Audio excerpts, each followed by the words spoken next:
మీకు ఒక సీక్రెట్ చెప్పేనా, ఈ ప్రోడక్ట్స్ వాడాక చాలామందికి రిజల్ట్స్ రాదు. ఎస్పెషల్లీ ఇంటికి తీసుకున్న వాళ్ళకి ఇంటికి తీసుకెళ్ళి ఏం చేస్తారంటే, సో మనోళ్ళు చాలా తెలివైన వాళ్ళు కాబట్టి ఈ సెట్ అనేది మనకి యాక్చువల్లీ 20 డేస్కి రావాల్సింది. అంటే లైక్ F1 అనేది మనకి 20 డేస్ వస్తుంది. F1 ఇది 500 గ్రామ్స్ 20 డేస్కి వస్తుంది. ఇది 750 గ్రామ్స్ 30 డేస్కి వస్తుంది ప్రోటీన్. సో ఇది యూజువల్గా మనం 3 స్పూన్స్ అనేది యూస్ చేయాలి షేక్లో. ఇది 2 స్పూన్స్ యూస్ చేయాలి. ఇది 2 స్పూన్స్ 1 or 2 యూస్ చేయొచ్చు. ఇప్పుడు మేజర్గా ఇంటికి తీసుకెళ్తే చాలామంది చేసే తెలివైన పని ఏమంటే, షేక్ మేట్ 1 స్పూన్ వేసుకుంటారు, F1 1, 1.5, 2.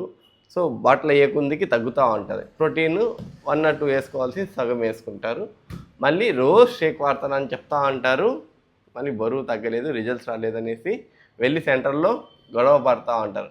అలాంటి వాళ్ళు ఎవరు ఉంటారో వాళ్ళకి ఈ వీడియో ఒకసారి సెండ్ చేయండి. ఓకేనా? బాయ్.